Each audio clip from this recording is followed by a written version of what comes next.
4, 3. Well, it's not actually 5 seconds. We're live now, and everyone heard you counting, which is Ah, proof that Lewis can count. I can count, and I'm going to do a quote because I've got a Bretonian quote ready to go, Ed, and you're not going to deprive me of my one contribution to this podcast. If there could be but a single bastion in the world where the ideals of honour and goodness still exist, then surely it would be the kingdom of Bretonia. Your Bretonians are undead. I don't think that's a bastion of goodness in any way, shape, or form, would be my Sorry, I argument. didn't hear you. I was just praying to the lady. That's why I get to go first. Yeah, very good, very good. Good evening, all. Apologies, I forgot to post the link. Not only to post the link, but to put the link up. So we'll do a little bit of socialization at the start of this episode. You know, that's we have a little fun here. But we'll hold off for a second before we get into the episode proper, while we give time for people to make their way in from the very newly formed From the waiting room. wild. Well, yeah, that as well. How have you been these last couple of days? I've been very well, actually, Ed. It was excellent to see you this weekend. Our relationship was in person again for the first time in what feels like a little bit of a while because of your whole previous sickness at the last Saffron Slam. So actually, it's been a number of months since I've seen you face to face. So that's always a pleasure, Ed. Always. I'm not going to say the same about you. Like, I don't know what you're fishing for, mate. I think you would. I'm not going to be effusively nice to you on the internet. I might be nice to you in person when there's no witnesses, but I wouldn't dream of being so. You know, when anyone else could witness it, that would be. You bought me a teddy bear float when there were other people around. So That wasn't me. That was Rob. Oh, was it? Oh, I thought it was you. No. Oh, well, thank you, Rob. I said thank you to you. I never actually thanked Rob for the ice cream that he bought me I think he assumed it was for at his him, own event. given that he was the one that bought it. If I didn't even realise that you thanked me, so we're just going to assume that the thanks went in the correct direction. Yeah, he I don't think it's not an every time thing, but he definitely has a bit of a habit of buying teddy bear floats for people who come to his events for the first time. I didn't get one, which sounds like I'm complaining, but actually, having looked at them and have been able to buy my own if I wanted to, never really fancied it. Because it's, it's there. A lot of the events that I was going to, potentially were in the summer where it's a bit warmer. It's quite a thick chocolate drink by the looks of things with ice cream on top. And I was like, I'm just going to have some sort of delicious Chinese food or similar. I don't really need a big chocolate drink as well. I mean, it is basically, so it's chocolate milkshake with big cubes of ice. And then the cubes of ice are used to hold up a big scoop of vanilla ice cream that has then got what I think are like chocolate buttons to make the face of a teddy bear. Sure. And then somehow they put ice cream ears on the teddy bear scoop of ice cream. And it looks great when it starts, but then as the teddy bear starts to sort of melt into the chocolate, it starts to look something out of a horror film, as the teddy bear's face like melts into the drink. Which is never a good look. What's funny about that is I'm not gonna name names because I'm not sure that person would want this out there on the internet. But there is someone who's sometimes ends up at these dinners who I think might be a serial killer because they drown their teddy bear every time they get one. They'll push them down into the chocolate. Like, definitely concerning. When you sit near them and you don't want to be. The amount of pleasure they take in it as well, I assume, is something of great concern. A little, yeah. That's the main thing. It's the joy that they take in the act. Joy. That's the main teddy bear. Maybe there's some giggles in there as well, which is entirely reasonable. We're all here for a little bit of teddy bear murder, I guess. Yes, obviously. Yeah. Hello to you all who are here. Matthew's here. I hope you're doing well. He says Lewis is talking about Essex when you were talking about a bastion of honour and hope and all those good things. I will make no comments on the subject. I'll hear nothing to the contrary. I will say nothing to the contrary. Vesper's here as well. Ian and Existence. Good evening to you all. Hope you're well. Isaac Pencoon. Maybe the first time I've seen you here, Isaac. Hope you're doing well. Vesper says Ed's a hugger confirmed. Absolutely not. Do not come up to me and touch me. Minimal human contact, please. Minimal unwelcome human contact, anyway. Yeah. Callum says you like your ice cream and milkshakes, but separate. You appreciate the craftsmanship of such things, but it's too elaborate for me. Yes, yeah, that's entirely fair. That was my view as well, I think. Yeah, Martin's here, the Beastman acolyte. Hope you're doing well. Oh no, I missed the start of the stream. You did not miss anything. We were just sort of bantering because I forgot to put the link up earlier. I'm in a bit of brain fog still from the weekend. I don't think it's purely for the list. The list that I played did have more activations and more sort of thinking and moving parts than the last couple of lists I've played. But I think it's that, and maybe I was just a bit tired and not getting enough sleep. Yada yada. But I'm sure I'll be fine. Callum says his mum is very happy to point out she bites the feet off jelly babies first so they can't run away. That is also serial killer. That's serial killer vibes. Yeah. Yes, indeed. Yes, indeed. So, I was worried that I might have to cancel the stream. Because now, 45 minutes ago, I realised, or not realised, I moved and my chair didn't fall apart, but had a very unsettling wiggle to it. It's not giving as much support as it should. I have a really bad habit of leaning backwards and leaning sideways in my chair. It is a terrible habit and I should not do it. And They're not telling you that at school, Ed, that you shouldn't lean back on your chair so you fall back and hit your head on the floor. Oh no. Just ignore them. Yeah, no, I'm... What do teachers know, eh? If I fall backwards onto my carpeted floor, I'll probably be okay. But yes, it's not that much lean back, but it's just leaning in my chair, you know, sort of slumping a bit, which I shouldn't do for posture reasons and just general good health. But yeah, fortunately, the downside of what has happened is it looks like a few of the bolts underneath have worked themselves out under time, so it's just sort of starting to pull away the actual seat and the mechanism underneath. So I need to, after the stream is done.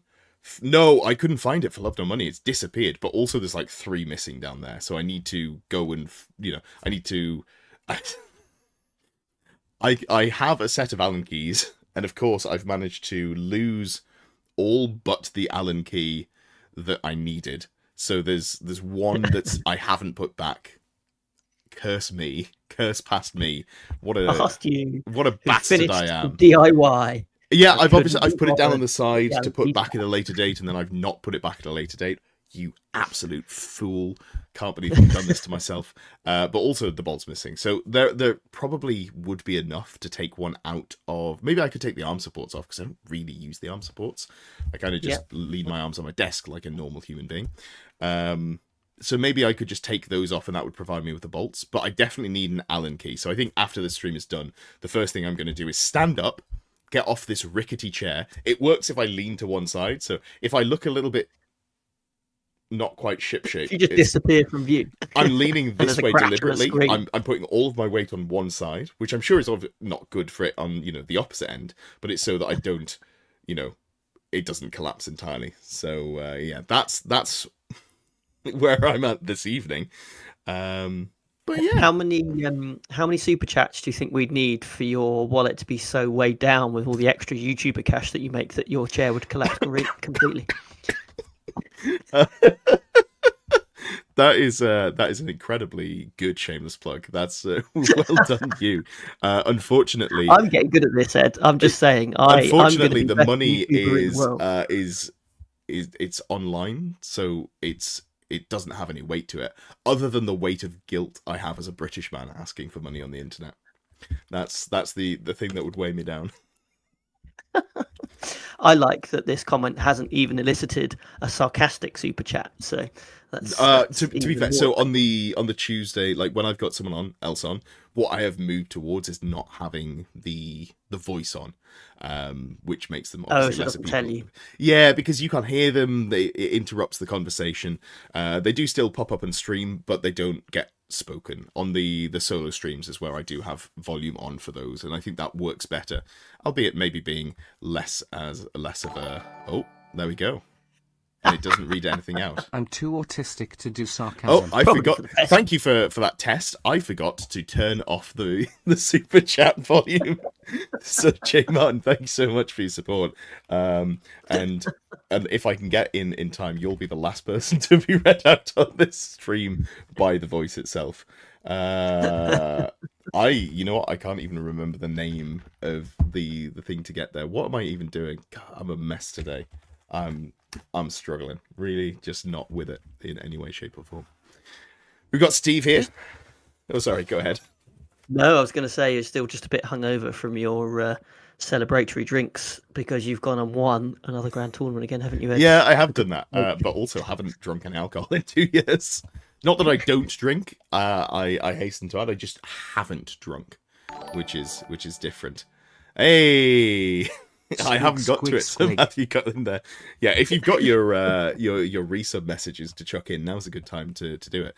You can stamp your mark on the broadcast without even having to put a super chat in, because those alerts hang around for a while. You have the opportunity to put those in. Let's see if I can get that turned off. Yeah, no, I did win an event. Very, very pleased about that. You're very close to coming second. Your dice were attempting to make you come second, but didn't quite give the people what they wanted, did you? Yeah, I was playing Wild Herd. Wild Herd has a mechanic where if you miscast, all casters in range miscast. And in round 5, my general miscast while in command range of all 5 of my other wizards, which is a problem, obviously. Little problem. Little problem. So yeah, gonna talk about that. I'll do a full video for that on Thursday. So I'm not going to talk about my games here. We'll talk about your games, and also we'll have a look at the fantastic hobby standard that was on display. I was really impressed, and even though I was getting shit for my hobby standard, because people are sheep, and one person made the joke, Rob. And then, everyone else made the same joke without looking at my models. I was actually pretty happy with how my goats turned out. I think out of all of the old world armies I brought to a tournament, they have been the best one. Thank you to everyone throwing in messages. As you may have noticed, I have actually managed to turn off the voice. So thank you to Vespa and Tanako for both of you. And there we go. It's just popped up in the stream. And then Callum as well. You have to turn this off or you ruin the podcast. That's correct. I do have to turn this off or it ruins the podcast. That is the the fact of it. Martin says, "What's that big green circle behind it? Is it one of Andy Ransom's bases?" You can tell it's not, purely because it's not square. That's the only reason you can tell, though. And that's a pretty big dwarf. Let's be honest. If that was going to fit behind you. Yeah. Steve says, and I didn't manage to read out his burn before we went back into it. He says, it's sick burn. It's pretty good. First isn't the place Edward got, it's the number of brain cells he has left after winning. You know what? That's fair. Honestly, that's kind of how it felt. I was like, I need 2 to rub together, and I'm struggling. But yeah, in that game 5, everything went wrong and blew up, and I was fighting from behind. I'll talk about that more in the video.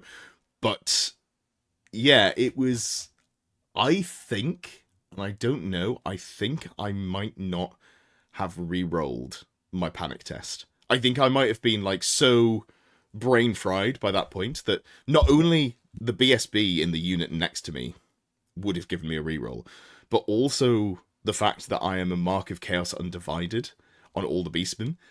I think that would have given me, I think I didn't take the re-roll that would have offered me on the unit of Ungor that my wizards were in that ran away. I'm gonna chat to my opponent. I'm gonna send him a message after this and just be like, "Hey, do you remember if I re-rolled?" Because I feel like it's pretty unlikely to fail that twice, but maybe I did. That's it's hard to say. No, you did very well. Give you your flowers. Did a very good job. Nicely done. That's 4 GT wins with 4 different armies 4 this GT year, wins right? with 4 different armies. That was the goal that I was going in Resolution achieved. Yeah, I mean, the theoretical thumbnail of a Thanos gauntlet, I'm pretty sure there were 5 Infinity Stones, so maybe there's 1 more to go for before the end of the year. That's maybe something I should... Skaven, please. No. That's what the people want. The people want you to do it with Skaven, and you've got a Skaven army yet. Yeah, I'm not doing that. The things that I had are no longer good or playable, I think. It's, yeah. World's moved on. The world has moved on, and I have about 30 gutter runners, and they are not a thing that I think you'd want to take. You'd want to take a huge brick of storm vermin, realistically. Yeah. And I don't know. So I haven't decided what I want to do. I am going to Coventry UKTC at the end of the month, I think. Oh, cool. Or is it Excellent. beginning of next month, something like that?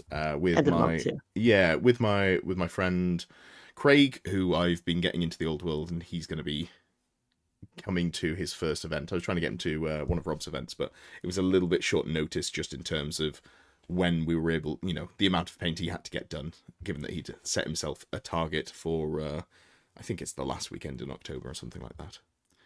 Back into 40k. No, UKTC does Old World events as well. So I'm going to go see Tom Carley, I believe, is running this one. So I'm going to go show my face and say hi, which should be nice. Amy says win with an Arachnarok.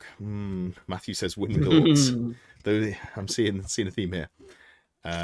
Fantastic stuff. Well, I reckon we can, before we get into anything else, I should do the YouTuber thing and say, if you're here and you haven't already, give the stream a like. Definitely helps me get picked up in the algorithm, because I forgot to post this video live. People might not even be aware that I am live, because I am unfortunately a Muppet. Truly a Muppet. And got to just sort of 10 to 8 and went, bollocks, gotta fix everything. But we managed and we're here. We're going to talk about the event that we were at this weekend at the TSN Arena. And we are going to talk about Lewis's games, or rather Lewis is going to talk about his games. And also I've got some pictures of, I think I got pictures of all of the armies. I'm hoping I got all of the armies, unless anyone else is, didn't have their models out when I was taking pictures. So hopefully I haven't missed anyone there. And we can have a look through those. Do you reckon you want to start off with the hobbying / model updates? Do you think that's a good place to start? That sounds like a good place. The armies at this event in particular. I mean, I think I've always thought that Old World has a very high hobby standard anyway, in terms of just like a general level. But this one really did blow it out the park a bit, wasn't there? There was probably, there was one army that did really stand out, that Cathay army that did win the overall best army, but there were a number of armies that were genuinely like really incredible pieces of art that very much deserve the flowers that they got at the time. So it was an amazing standard, wasn't it? Yeah. There were a lot of people who were there who were not to slate their play, but were there, I think, painters first and players second, which were just like, you'd walk around and be like, that's a pretty damn good army, that is. That looks like a commission painted army. You painted that? Pretty good. So let's switch over and we'll have a look at the armies. So this is my army. We'll just start off here because I just basically went round from where I put my stuff out and then took pictures in order. These are red Beastmen. You may have seen on the last podcast we did. I believe we talked about Foray on that one. Did we talk about Foray on that one, or has there been a? You know what? We haven't talked about Foray. That's okay. We don't need to. I took a self-limited list and knew that other people wouldn't, and thought I was fine with that, and then got through the event, especially the round where there was the tower in the middle, and not basically nothing, but almost nothing good in my list could charge the units in the tower. Cavalry can't charge a tower, so the Dragon Ogre, the Wargore, the Centaur, none of that could charge it. I got to the end of the event and went, man, I really hate losing. It's not that I love winning. I hate losing when I haven't got a chance. And I didn't feel like I had a chance with the list I took there. So that was a learning lesson for me that I'm sure I will have to relearn in a year's time when I try and do something funny like that again. But chill again. the games were great. I had a good time at the event. It was like the day was good. It was a one-day event on the Saturday. I had a good time. I liked playing against my opponents. So there was nothing there like, oh, I resent losing to them. But I was just like, at the end, I was like, I wish I'd just brought something better. Even if I'd self-comped, maybe I didn't need to self-comp this much. That was, So, here's my Red Beastmen. Some classic models in there, courtesy of spending ages trawling eBay. it's really hard to find 5 distinct Beastmen Bray Shamans, you know? So I've only got I'm 4. impressed you've done it. I know, I've only got 4 of them. One of them's... Oh, it's close enough. Yeah, so there's the 2 classic Bray Shamans in the center, the one Yeah. from Underworlds, and then there's the 2 of the same new Beastmen there, one on each side. And then there's a classic Wargore BSB. And I was thinking about making like a paper banner for him, and not only did I run out of time, but then also I didn't have a magic banner on him, so I was like... What's the point? Well, no, it kind of just feels right. If you're like, More I've big paid for the stick. BSB, I haven't paid for the banner. He is the battle standard bearer, but he's not actually got a banner. That's the... Got the standard.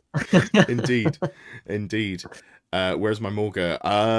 I didn't take him. He's good, but I wanted a Hagtree Fetish caster that could fly around on a flying carpet, and then on top of that, also wanted to have a Black Maul wizard as well. And I'll talk about that more in the video that I do about the event, because I think there's some really fun things that I did with the list. Obviously, it's 5 Vile Tides, so like at its core, if you're not happy with that, you're going to be like, oh, it's 5 Vile Tides.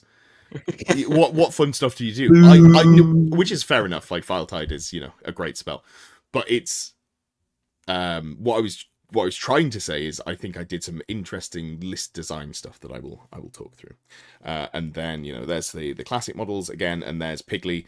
I had 4 Razorgore, and the goal was over the course of the weekend to give them all names. So Pigley had a name before the weekend started, which was great. Love Pigley. Pigley is my favourite son. Pigley did die a couple of times, and this was partially to blame, thanks to my round 2 opponent, Ren, who not only threatened that I would be found in the bathroom by Rob, having been force-fed my own pigs, which was, you know, said in good humour. It was the tone of the game. That was fun event, absolutely... everybody. Yeah. No one was hurt. I have no issue with, you know, my life being threatened. That bit was fine. But she then offered, you know, put a bounty on my favourite son and told all of my opponents, if you kill Pigley, I'll buy you a drink. Which is, that's not on. You can threaten me, but not my favourite son. How dare you? And after that point, all 3 of my next opponents did kill Pigley, which was frankly heartbreaking, and I really tried to keep him alive. To your own detriment at some points. Yeah, absolutely. Run the pig away. Quick. Well, it wasn't necessarily to my detriment, but in like deployment, when I was putting 4 Razorgore down, I was like, this is the position I think the Razorgore is least likely to die in. Pigley's going over there. Oh, Pigley, you're going to run behind the forest while the rest of the pigs run towards the Cathay army. That sort of thing. But buy a drink, aren't drinks free at TSN? Insert the TSN ad read. Yeah, absolutely. Drinks are free at the TSN Arena. I think it was more the offer of buying a drink in spirit. I'm not sure any actual drinks were purchased, but you know, it was enough to make sure people did kill Pigley. So yeah, that was that. Yes, the name. So I ended up with Pigley, the favourite son, Bonk, who got bonked, the Piganator, which if I go back, let me see if you can see him. It's a bit blurry, and I cropped it too far. One of the pigs is wearing big spiked metal armor, and that's the Piganator.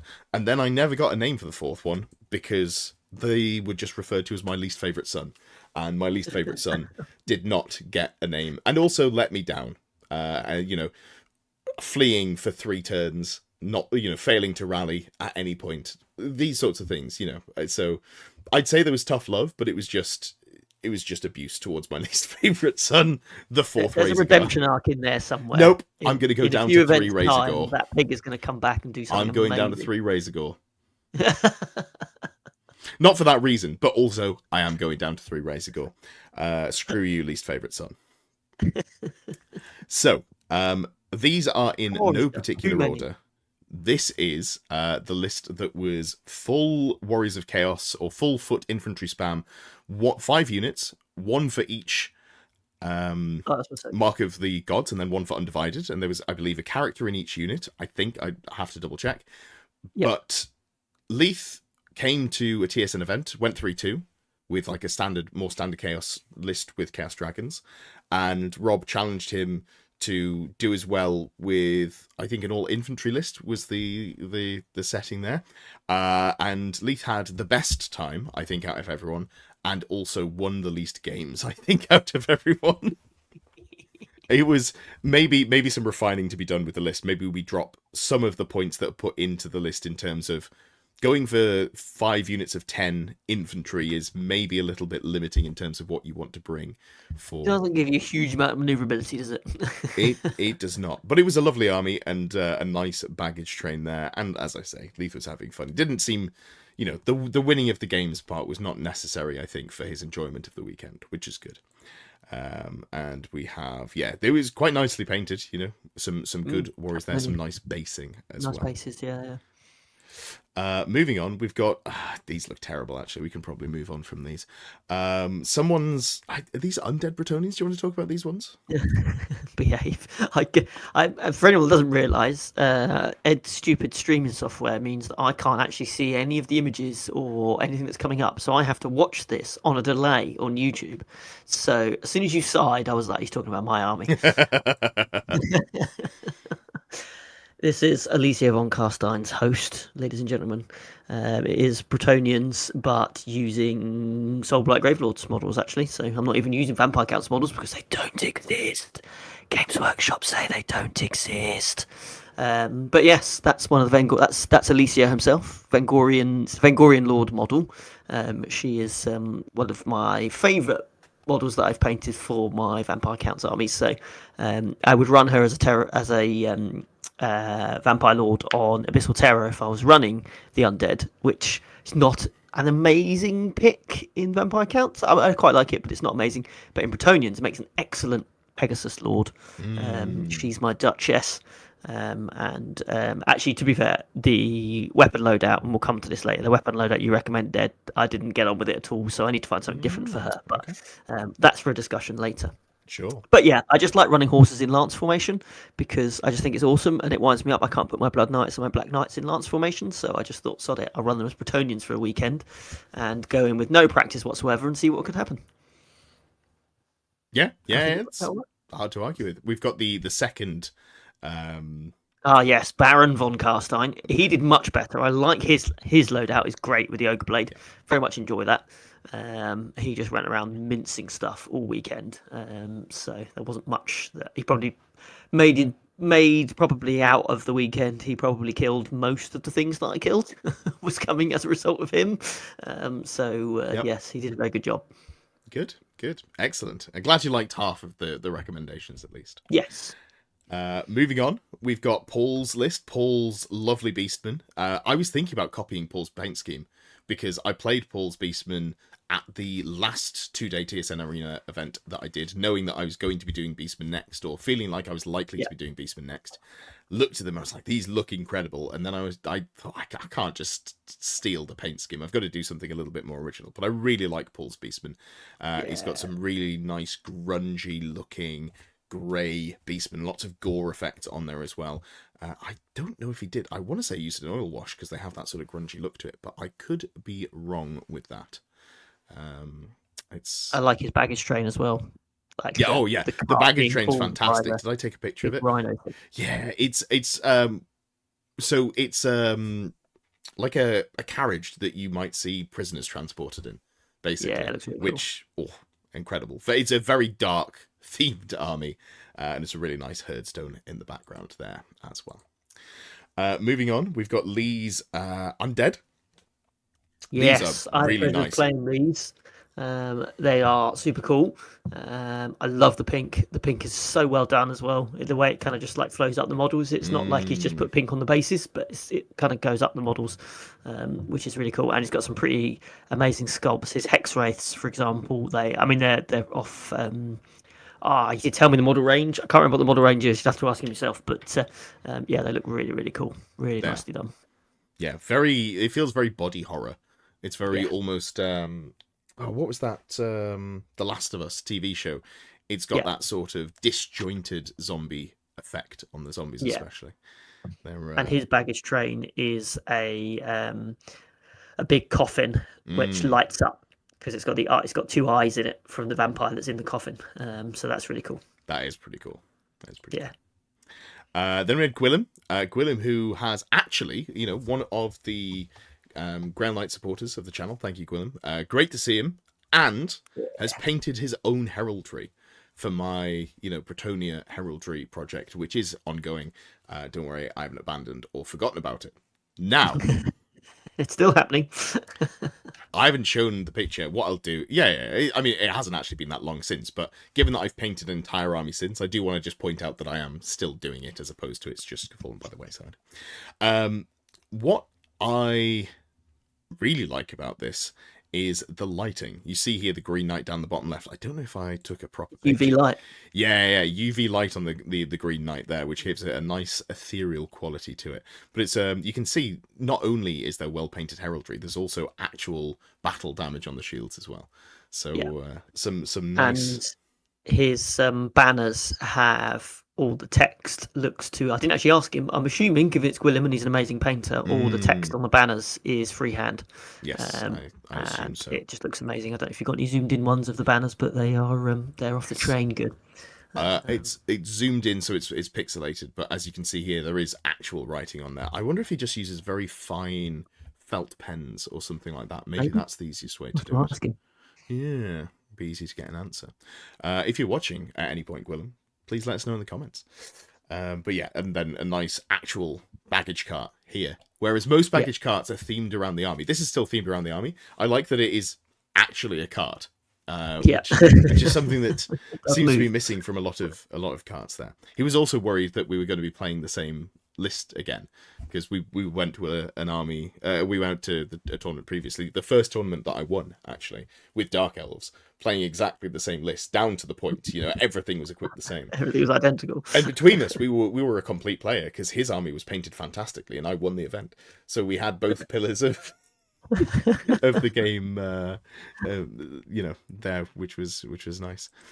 Yes, so some lovely knights there as well. Ooh, a slightly blurry picture here. We've got a bit more zoomed in picture. This was Jack's Skaven, and this was one that I actually didn't really want to have to play against, because the Screaming Bell gives magic resist 3, and it's a huge unit by the time you factor in all the wounds that I'd have to do, so I'd probably have to deal with it in combat. But then the Screaming Bell in combat is just pretty nasty. So I was a little worried about actually dealing with that one. You can see there's some Rat Ogres here, a couple of Hell Pit Abominations as well, using the Renegade rules for this, so the Hell Pit Abominations actually have some teeth, as opposed to just being T5 and falling over immediately, which is... I think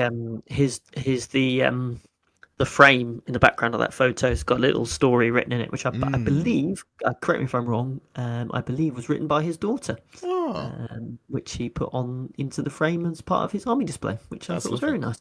That's lovely. Just going back to what I was talking about, baggage carts. Matthew says, currently making a baggage cart. There's a giant egg stuck in the ground. Feels subtweeted.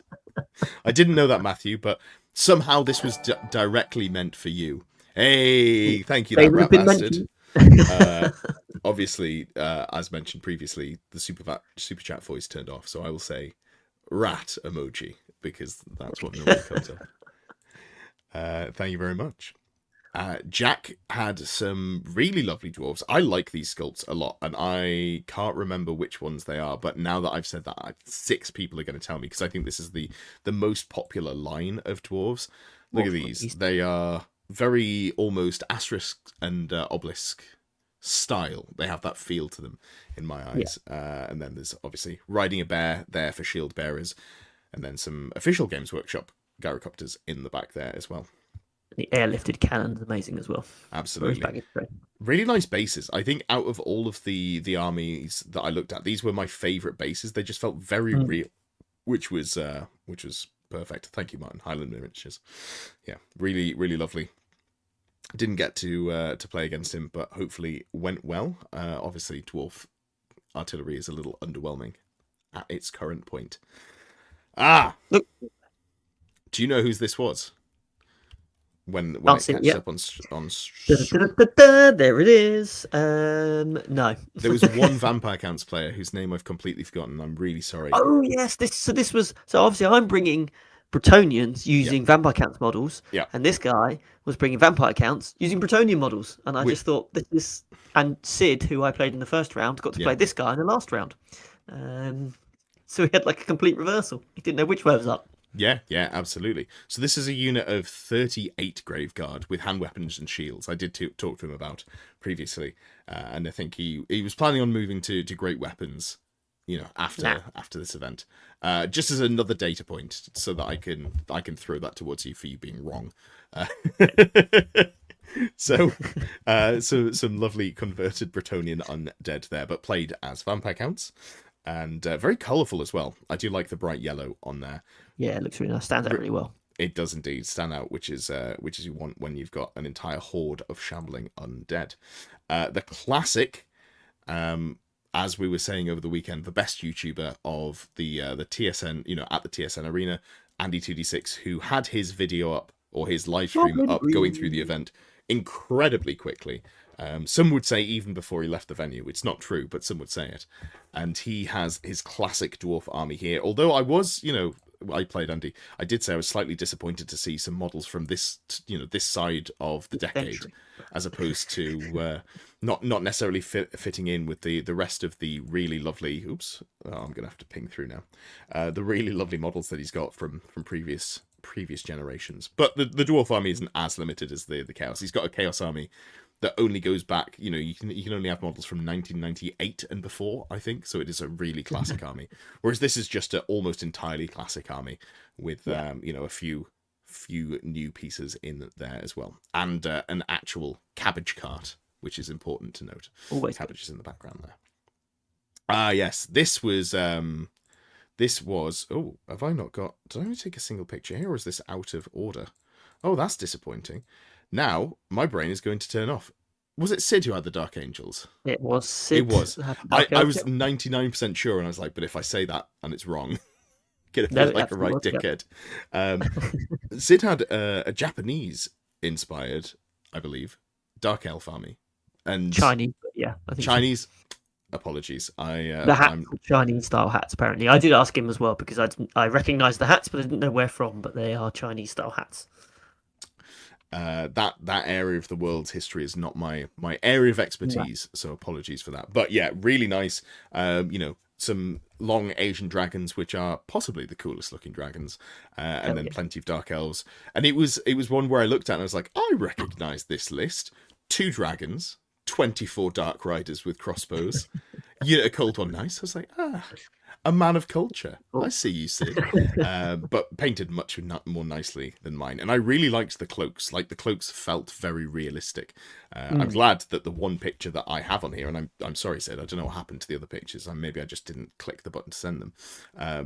Shows quite nicely the, I think, pretty good blending he's got on there. Some pretty lovely. Nice cloaks. Really lovely. Yeah.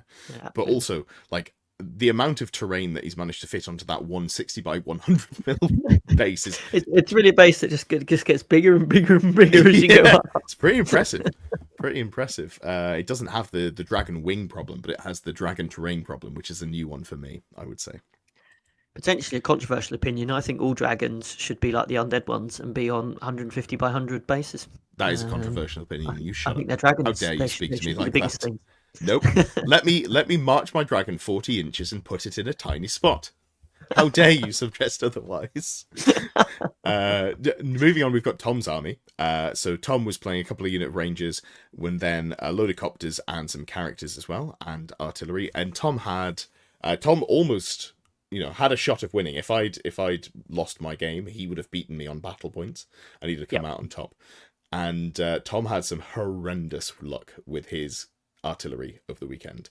I think it was lunchtime on day 4. He said every game he'd played, he'd rolled a misfire into a misfire using his reroll on his cannon. And I had to remind him that didn't happen in our game, Tom. What happened was actually worse. You rolled a misfire on both of your cannons on turn 2 after using your reroll for your misfire on turn 1. So, no, Tom, that didn't happen. Something much worse did. But yes, lovely guy, lovely army, and again, an actual baggage cart in the background, which is something I always appreciate what we have there. Jack Allen, who is a new dad. It was his first time out of the house properly for an extended period of time since his new baby. You So say congratulations. extended 6 weeks. I thought that was ambitious, but Yeah. he must have a very supportive partner. Absolutely. And My wife was like, if we ever have kids, that is not happening. Yes.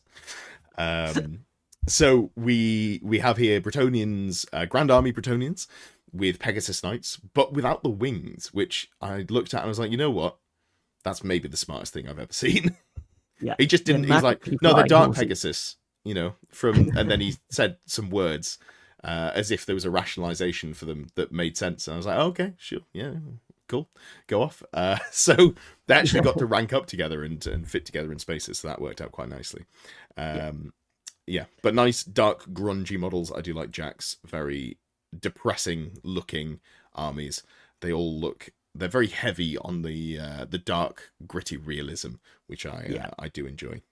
No, they're nice. Yeah, Gwillem and his Bretonians took a different approach to making the Pegasuses ramp up, and all of his Pegasuses are at all different heights, which I think works really well. But by the time you kind of ranked all of them up, there are some Pegasus in Willem's army on pretty tall bases by that point, but you have to put them all slightly different so that they actually fit together at the base level. Yeah, I did that, and I found that it was okay-ish, and they'd fit together, but not that well. Ren, my round 2 opponent who's played Bretonians, did the same thing, and she had them, but they only fit together in one very specific, you had to put them very specifically, these 3 at the front and then these 2 at the back, otherwise it didn't fit together.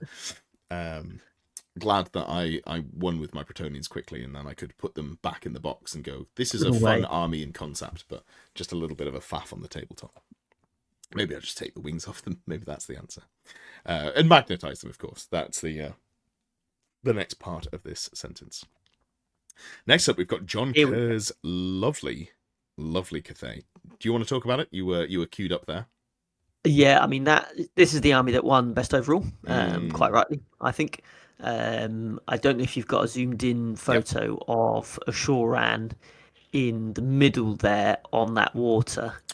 So obviously the base, I think this is the Miao Ying basically counts as. You've got the smaller one stood next to it there on the left hand side of the photo, and then this is her in dragon form effectively. The water effects in front of the model are incredible. I mean that's quite hard to do with all the resin, etc. Get that right, get like the inclusions in the water right. I've tried it a couple of times and failed miserably, and it's always looked rubbish and I end up throwing it out, but he's absolutely nailed it there. And the way the whole army comes together is incredible. And I just think, I mean, this model in particular is just absolutely stunning, and I think, there was a lot of really good armies this weekend, so for this one to stand out in the way that it did, I don't think any photograph's going to do it justice. It's worth, I literally probably spent about 15 minutes looking at this, well deserved on the victory there, I think. Absolutely.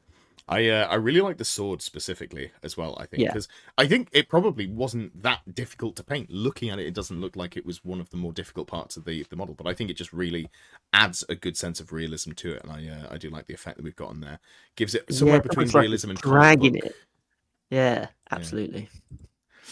Fantastic. Next up, we've got James, who is a commission painter by trade, so able to get stuff painted very quickly to a high standard, which is great, because every time he comes to one of these events, he seems to have a completely different Orcs and Goblins army. It's always Orcs and Goblins. Chariots last time, wasn't it? Yeah, I've played him twice. Once with Chariots and once with... I don't remember what we played the other time. Maybe... It was Orcs and Goblins, whatever it was. Maybe it was Troll Horde. Maybe that was it. Yes, I think it was Troll Horde and Nomadic War I've played him with. And this is his grand army that he's brought now to a third event. And yeah, was painting very last minute. I think he put in the TSN group chat on maybe Tuesday, just before the event. Like, I could paint all these Black Orcs and have this army going, giving himself a very last minute job to get everything done. And unfortunately, a blurry shot there. I haven't managed to fix the settings on my phone camera to make it less terrible at snapping quick pictures. Phones should just work when you press the button. If I wanted to do in-depth photography, I'd use one of my cameras. That would makes sense. And also, it should be more clear that you've taken a bad photo. Maybe I'm just getting old. Maybe that's all that it is, and that's why I'm struggling with technology. Moving on to Toby's Cathay. And again, a bit of a blurry picture, but there we can see Toby, who does run a 3D printing service, and I believe had this army commission sculpted in terms of the 3D prints. I believe he had them sculpted for his use, and I think probably printing and sale. But yeah, really, really nice models there. Has some beautifully painted models. The Shigengan generals are on the smaller bases there, but he does have base extenders for them before someone asks, because he wants to make them usable for not only Cathay, but also he wants to be able to play this army as Empire as well, which makes a lot of sense. And I guess he could do Renegade Crowns with it. That fits pretty well with the options that he has got. Coming into the straight here, James Clark, the other Beastman, or one of the other Beastman players, sorry, because obviously Paul was there. It came down to a 50-50 in round 5, and it was either play against James's Beastman, because he was, I believe, 3-1, or play against Toby, who was 2 wins and 2 draws, which BCP was counting as the same. And I was really hoping to play against James, because I looked at this list and I went, Double Gorgon? That's eaten good for Vile Tides. That would have been a much less stressful game for me. But really nice models. Also, someone who's used the Ogroid models there as characters. I mean, I've got one in a very early stage of painting with the shield and shoulder pads not attached, just for ease of putting paint on the model. For if I want to play Grand Army or even Mindful Blood Yeah, Hurts. they look nice. They are good. But yeah, really lovely army there from James. Some chariots as well, which chariots didn't make it into my list, mostly because I didn't really have enough to want to put any in. Razor Gore are nice and cheap. Wizards on chariots. You can, but that just feels a little bit... It doesn't feel great in this meta, because It then they make just get them shot by maneuver Cathay. Whereas if I'm an infantry character, I can either be in a unit or be near a unit, and that can be my protection, which is a little bit more palatable. Some close-ups there, some nice Slash banners alongside. I wonder if, I didn't notice at the time, or I wonder if he had Marks of Chaos across all of the models, or maybe it was just that one specifically. But yes. So cool. The bases are amazing. Yeah. Really nice. Very, very foresty. Yeah. We've got Toby Seal as well, and I couldn't tell you what this army is. It's beautiful. Here's the baggage train, very Nurgle themed. And if I go back here, there's a real mixture. I'm assuming it's Warriors of Chaos, but there are some Pestigore here. Yeah, there's some converted Nurgly Squigs. There's some Nurgle Age of Sigmar models, and then there's some Chaos Knights over here on the right as well, and then an Age of Sigmar Bloatfly, which I'm assuming is probably, or Bloat Lord, I don't know what they're called. I'm assuming is probably a Nurgle Dragon. So at a guess, I'd assume it's probably Warriors of Chaos. But I was very much not sure when I was taking the picture. Warriors of Chaos, you are correct, sir. I just had a look on BCP. Excellent, that was fast. But yeah, really nice army. Really, really like that one. And this is a real shame to have taken such a blurry picture of this one. This was Ren's beautifully painted Bretonians. Fortunately, the close-up, I think there were 2 close-ups in here, is still really nice. And yeah, when someone tells you that their centerpiece model, the Duke, took them 3 weeks to paint, and it has outstretched rings, you suddenly become very unwilling to push your models anywhere near it to try and get in base to base. Nope. It was very much like, I do not want to fuck this up, because I am maybe a little bit more on the clumsy side. Banner. I only really do damage to my own models, which is, ideal. But yeah, I did not want to look at those wings. I did not want to risk getting close and chipping paint off them. So there were some models put in approximate positions. I was like, I'm not fucking ruining this. Like, you can break your own models. Yeah, absolutely. But yeah, just like across the board, really impressive paint job. If you went to the event hoping to win Best Painted and put loads and loads of effort in and are a good painter, that was a really bad week to go, because so many people had brought such incredibly painted models, and which is great for us, obviously. Huge fan of seeing those and getting to see them on the tabletop in all their Absolutely. glory. All right. Well, we've chunted on for a bit. I think it's time to hand over to you, and you've got a better lighted photo, or maybe a better exposed photo of your army. So we'll start off there, and I'll hand over to you to talk about how your event went. Yes, let's go. So yeah, this was my first event that I've been to since my dalliance with the Canterbury RTT back in like February, something like that. So it's been quite a while since I've played in an event. Obviously, I've run plenty of events, but as anyone that runs events will be able to tell you, it doesn't give you a huge amount of time to go and play in them yourself. So it was genuinely really lovely to get 2 days away and get some games in. Travelled up to Nottingham with a couple of the Saffron boys, Ian and Ben. Shout out to them. Ben did all the driving, which was very kind of him, and it was good actually. We had a little sort of Essex group on tour sort of weekend, which was really nice. The first Essex group on tour to not, leave destruction in your path as well, actually. Yeah, the first group not to go to Pop World or Rock City. So unless they snuck out after bedtime to go partying. Yeah, no, we went out. We did wait until you went to bed because I can't say I blame you. Didn't want to spend time with you. But yeah, so this is my Bretonian list. Undead Bretonians, as I say. I'm just running them as Grand Army, and I had submitted to fix my list last week, which would always encourage everybody to do on the old Discord, because Ed makes some excellent suggestions, and in particular the characters that I put together prior to submitting to fix my list were rubbish. So you very much helped me with my characters.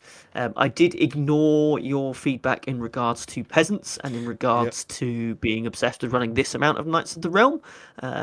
So I made my bed and I slept in it in that respect, but I did listen to you on the character front. So we have Alicia von Carstein, who is my Duchess on Royal Pegasus.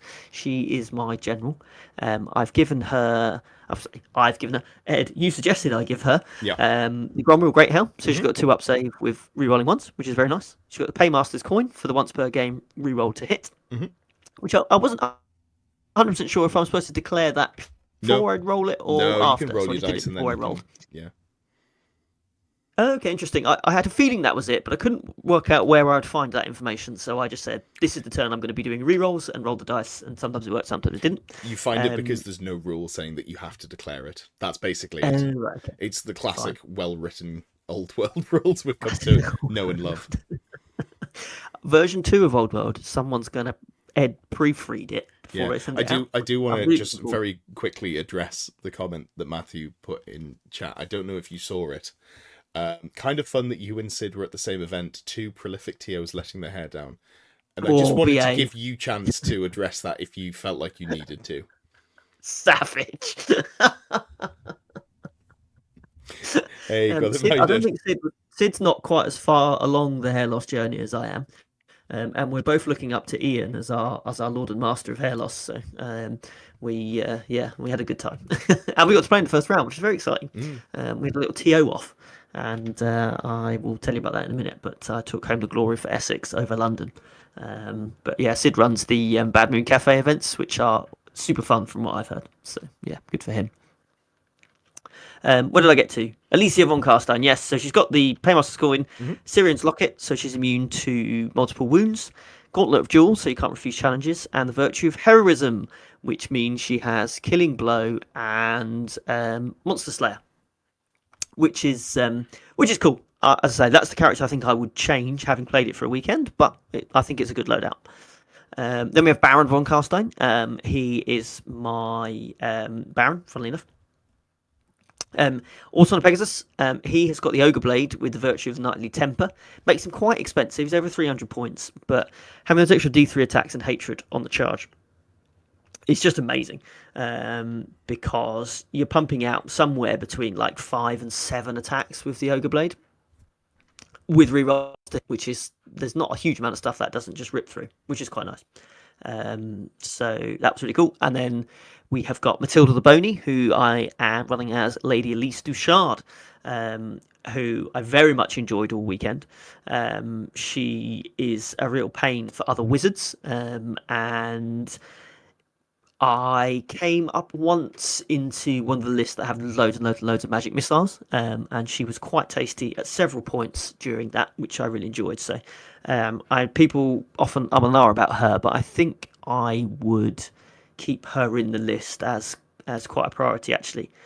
She didn't do a huge amount in terms of magical output, apart from a couple of sort of key moments.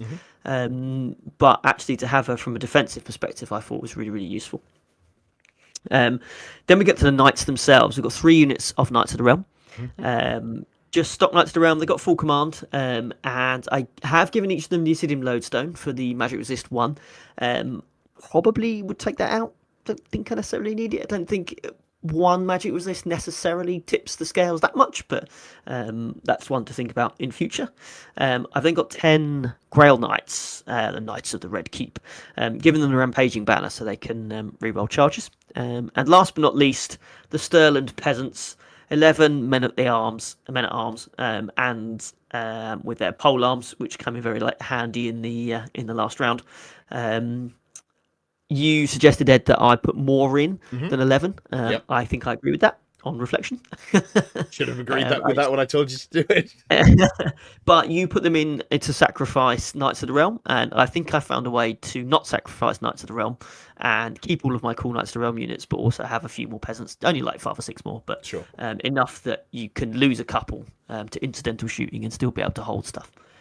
But they came in clutch at several really important moments during the weekend, which I'll come on to. I've made a special point to highlight the power of 11 peasants in this game. So that was my list. Not obviously, I mean, the 2 characters to say that you helped me put together, Ed, I think they're probably what people would consider the competitive choice for characters in Bretonnia. Yep. At least Isard, probably not, and definitely not big buses of Grail Knights and Knights of the Realm. I don't think people are running around thinking they're the top end. So it's a slightly toned down Bretonnian list. Obviously, no like actual Pegasus Knights or anything like that. So, but I liked it. I really enjoyed it. It was good fun.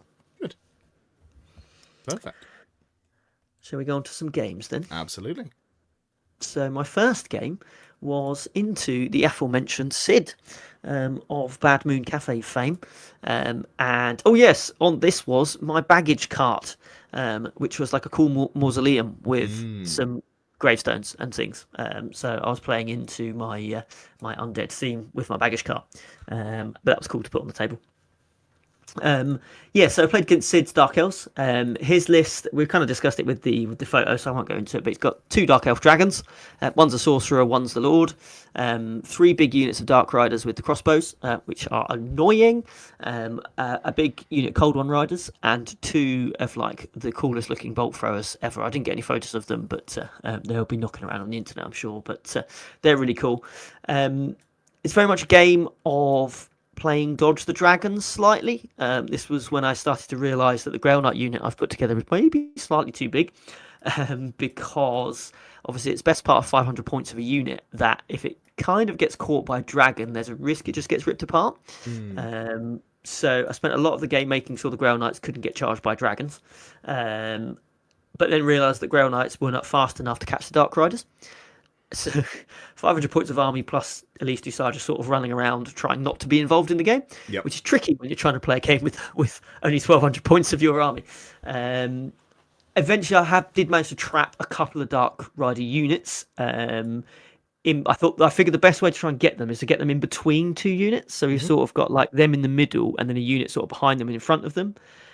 I think a lot of the way that they end up getting played is that they fire and flee. So they'll shoot me on the way in and then run away. But when you're attacking them from 2 ends, they're always going to flee from I can't remember, those are the highest unit strength, isn't it, that they flee from? Yes. So they'll just end up close to one of my units. So I'd fly over with a Pegasus character and have a Knight of the Realm unit in front of them, charge them with both. They flee from the Knights of the Realm, but they effectively flee into the Pegasus. So they just get caught. So I was able to catch 2 of them doing that.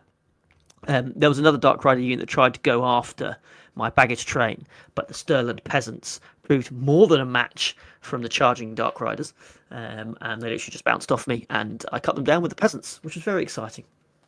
So once I'd kind of dealt with the Dark Riders, it was continue to dodge the dragon, but also trying to get as many points as possible. So my Baron on Pegasus went war machine hunting, killed the bolt throwers, and then was able to take Sid's baggage train, Nice. and ended up basically in a position where Sid had his dragons left on the last turn, but I'd cleared everything else. Alicia, she did eventually manage to, after about 5 turns of combat, kill the cold ones. The issue you've got with the build that she has with the killing blow is that she doesn't have a magic weapon. So once she's charged and her lance stops, she's basically rubbish in combat. But she's then stuck in a fight with whatever she's charged. Just to stop you very quickly while you were besmirching my my very good, very great build that I didn't come up with, but I did tell you to put in. Bretonians can suffer a little bit from rubber lances. So you want to always put them into a target that you feel confident they should be able to win first round combat into. And the way that you do that is by bringing Pegasus Knights to bring more output with. So it's not just you that's just the model on its own that's doing things there. So that just to interject before. No, you are absolutely correct. And I think that's just obviously I think when you're taking a list that you're deliberately not necessarily putting the best units in, I think sometimes you just have to deal with the fact that things aren't going to be quite as good as they might otherwise be. Yeah. And which she did eventually manage, because obviously if I do roll those 6s, it does start to ignore armor, etc. So she did eventually eat her way through them, although there was a slightly scary moment where they did beat her in one round of combat, and I almost got run down, but I managed to avoid that, thankfully. But yeah, we basically ended up in a situation. Was this where you said you gave ground or something like that, and then they followed up, and if they'd if you'd fallen back in good order by rolling worse, they would have then chased you in that way and been able to reface, but because they didn't. Effectively. So I lost the combat, yeah, and it made a lot of sense for Sid to test the restrain with the cold ones, because that would allow him to turn around and get basically a really good charge that I wouldn't have been able to countercharge into some of my Knights of the Realm.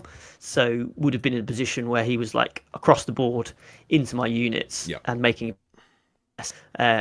He fails the. Even though it's leadership 10, he's next to his general, fails the bloody test of restraint, so it ends up to Alicia von Carstein again and getting cut to pieces on the round after, because I rolled like 3 or 4 6s on the killing blow. So he was just like, and that was the turn after the cold ones had failed their stupidity test on a 10. So just kind of got stuck, and so I very much was able to recover from me charging into the cold ones with the Duke without anything other than a lance, basically, from round 2 onwards. So nice. I was able to hold myself there from a few lucky rolls. But effectively, we ended in a position where Sid had his 2 dragons on the board, which obviously is a big chunk of his army because they're quite expensive. I had picked up everything else and his baggage train, so I was in a strong position. I think it probably would have won the game, but I thought I had to try and take one of the dragons out just to kind of guarantee it. And I thought I could never trust my Killing Blow character to go into a dragon, but I could trust my Ogre Blade character to go in. Baron on Pegasus, straight in, managed to get the maximum extra 3 attacks with the Ogre Blade, and 4 wounds went through, and I managed to wipe the dragon out in 1 round of combat. And I was like, if I'd just known that was going to happen, I would have done that on the first turn and just eaten his dragons. What did you do with the other wounds with? How did you get it down to 4 wounds? Or did you just do 4 wounds and win on combat? 4 wounds with the Ogre Blade, and at D3 wounds ago, I think it had 8 wounds left. Oh, so, sorry. Okay, so you did 4 wounds and then you did 9 damage. Like 9 damage or something. Wow. So. That's pretty solid. Just one go of combat. I very much enjoyed that. And as I say, if I knew that was something that could likely happen with the Ogre Blade, that I'd probably be a little bit more, a little bit less kind of sort of cautious of the dragons. But I guess it's a risk, isn't it? Because you're not always going to get that many through. But I did get the maximum amount of attacks, so that did make it a bit easier. But it was really cool to finish that, and so we just left with Sid's general was left on the board, and everything else was dead. So it was a 17-3 win for the Bretonians in round 1, which I very much enjoyed. It was a good game. It was a very good laugh, and obviously when you're playing against another TO, we've both been running events. We know what it's like to play in these things. We know what it's like to organise one of these things. So we were both very much on the same level in terms of just taking it quite chilled through the game, so there was no real attempt to sort of not help each other when one of us was doing something silly or whatever. Like, it was just actually really, really pleasant, really good fun all the way through. And Sid is a credit to the scene, bless him. As it should be. As it should be, indeed. Perfect. Okay, game 2 then. I played up against Andy 2D6's Dwarves. So there'll be a YouTube video where this will be described in much better detail than I can describe, because he is a very much better player than I am. And that was obvious from straight away. It's a cool list. I like his list. It's kind of similar to some of the dwarf lists I've seen, but I think it feels like it's got more stuff in it. I don't know how he's managed to do that, but it just feels like it's got a bit more to it rather than just like a big block of infantry. So he's got the Thane with the stupid gun with the extra hits. He's got the toughness 10 king on the shield. He's got Burlock for the ranged firepower support. Runesmith to put into magic resist. Big unit warriors, big unit rangers, big unit iron breakers, small unit thunderers, and 2 sets of 2 gyrocopters. And like, in my mind, that feels like quite a lot of stuff in a dwarf list to have. And you obviously played him, Ed, as well, so we'll talk about your game in your own video. But it feels like it had a lot of tools to it, which I haven't necessarily seen some other dwarf armies have. And so it was really good, really well put together. And I thought he would play the game that a lot of dwarf players seem to play, which is sort of like castle up in a corner and shoot me to death on the way in and just try and beat me like that, and that I would have control of the board. But as you can see from how he's deployed, he's spread everything out in sort of like 3 blocks. So on the far side of the photo, he's got his rangers with one of the units of gyros and his king and Burlock. In the middle, he's got his thunderers with his runesmith and the warriors. And then on the right-hand side, he's got his Thane with the Iron Breakers, another unit of gyrocopters. So as this was sort of developing across the other side as I was deploying, it's like he's already deploying in such a way that I'm not expecting. I'm sort of thinking I can be quite wide in my own deployment because I'm so much faster. I can get round behind him and try and sort of take advantage of what I was expecting to be quite a narrow deployment. Yeah. But obviously, because that didn't happen, I was a bit sort of not sure what to do, so I ended up sort of not putting anything in the middle other than one of my Pegasus characters, and sort of ended up in these sort of little 3 mini fights throughout the whole game.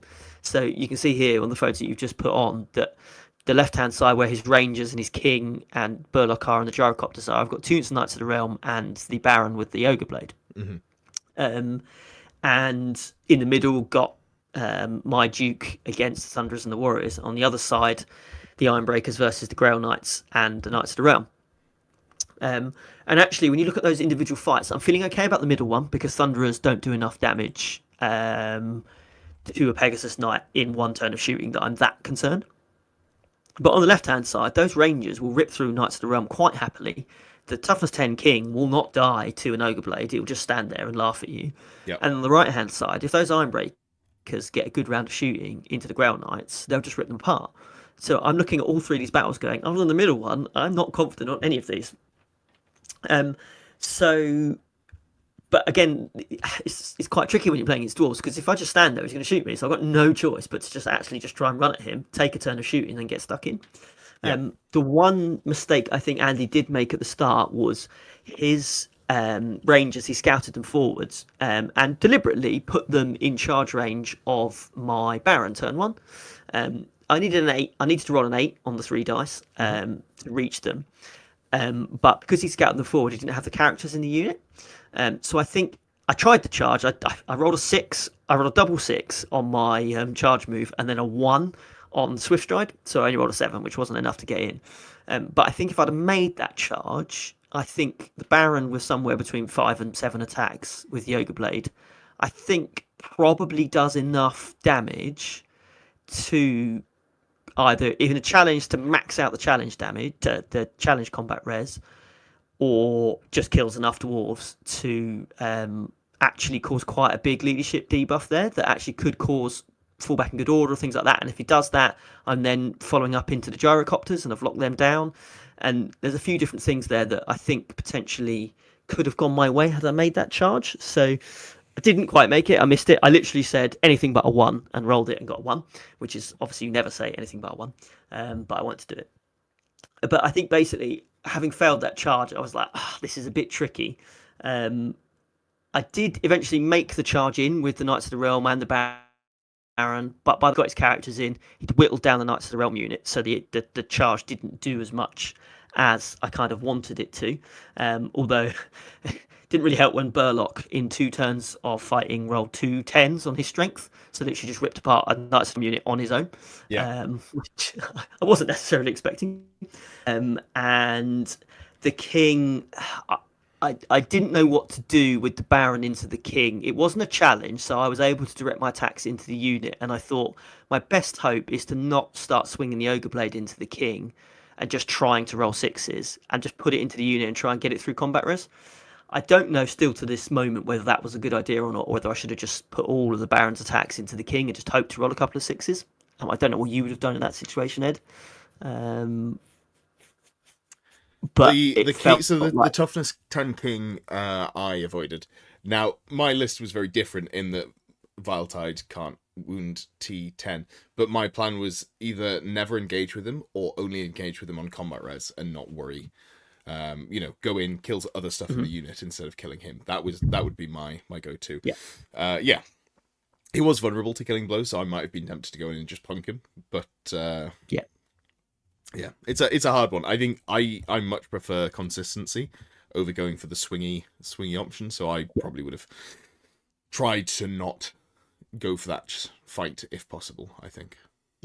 And I think I went for the Rangers. I did manage to get them down to 1 Ranger, which is again is very frustrating because that's still 1 Ranger left, so that meant I didn't get the full points for the unit.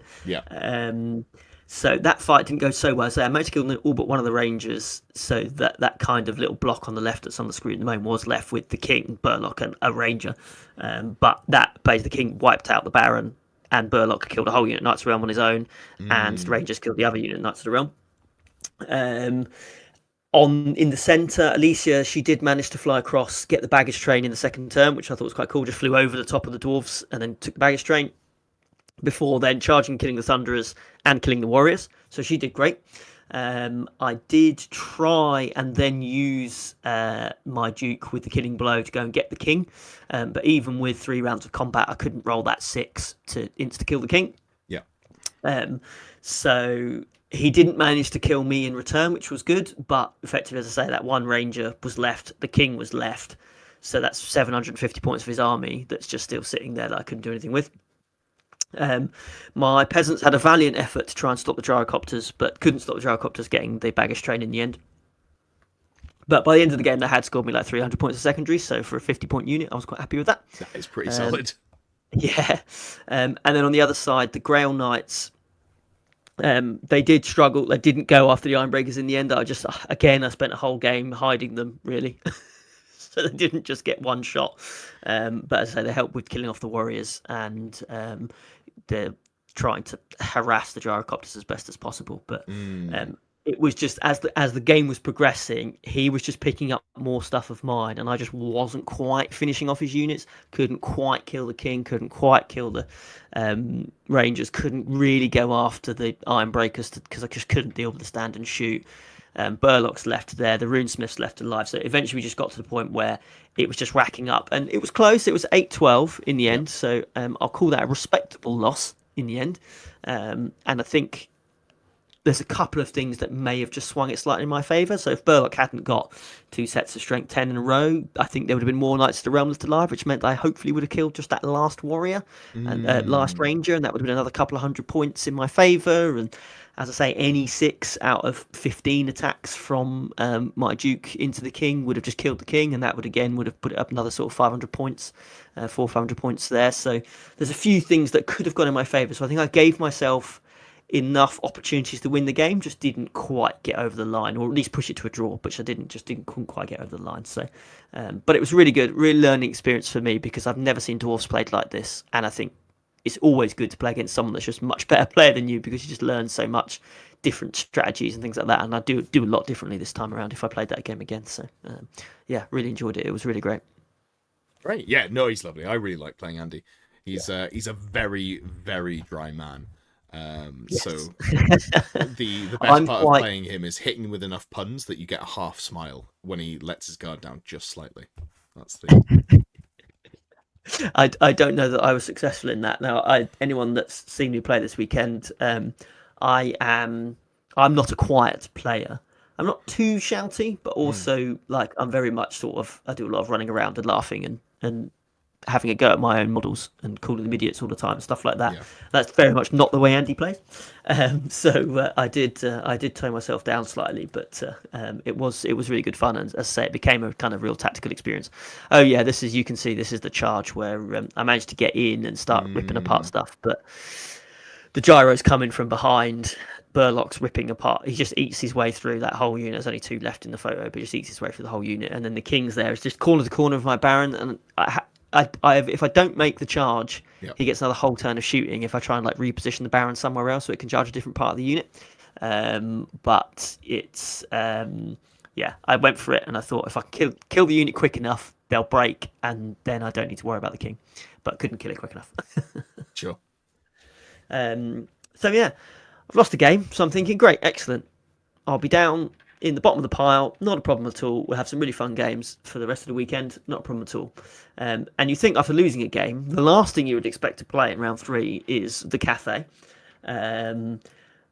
But no, I ended up pairing up into Toby in his Cathay, and he obviously paired down into me, which I thought was unfortunate from BCP's perspective there. I think they've heard me whinging about it. I completely forgot to take any photos this game, I'm afraid, Ed. So there's I was just flicking through. I was like, huh? Is that out of order? No. Okay, so no pictures of the Cathay. That's fine. No. Didn't want to remember We saw Toby's army. It was really cool. It's the one that's pandas, the one that he'd had sculpted for him and 3D printed. It was really good. Triple cannon. More of that later. Triple Shugungun.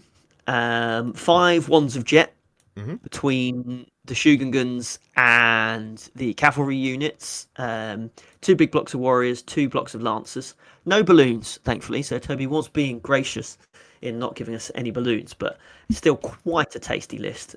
Those ones of jet and those cannons are pretty nasty into Bretonians. And I think it's a rule that Rob's going to change for future events, but it's canon rules at TSN are that they can shoot through hills and shoot through woods and buildings and things like that. So there's actually nowhere to hide, assuming he can see a point that's sort of 10 inches away from your unit. Yeah. Obviously, Toby gets first turn and just immediately kills my Baron, just snipes it with cannons straight off the bat. So obviously, the Ogre Blade's gone, 350 odd points is gone straight in the first turn, and snipes a load of the Grail Knights as well. So quite a big hit to take in the first turn, but I figure if I'm going to be a Bretonian player, I'm going to go and try and charge in. So, and I have to take another round of shooting. Well, if I just stand there, I'm going to lose. So pile straight forwards and prepare to take the 4 or 5 ones of jet into my general and my Grail Knights. This is where Elise de Shard came in quite nicely. We couldn't really work out the rules, or Rob came in and ruled anyway, but what happens when Elise de Shard rolls a double to dispel, because normally the wizard takes a wound, but it's from a magic item, so we just ruled that the wizard didn't take any wounds, but she was able to stop a couple of the ones of jet, which was just enough that my Duke on Pegasus was able to survive. So took a couple of cannons to the face, but obviously is immune to multiple wounds, and took a few ones of jet to the face, but still had 2 wounds left, and I still had a few Grail Knights left as well, which was really good. The wand of jet on another side of the board in one of the Lancer units, because you can give the wand of jet to the champion in the Lancer units. Okay. And I'm looking at the stats of a Lancer, and I'm looking at the stats of a Knight of the Realm, and I'm thinking, actually, if I get the charge, or in this case counter charge, I'm quite happy with that. My lances are better than their cavalry spears. I think I beat that unit in a straight up fight.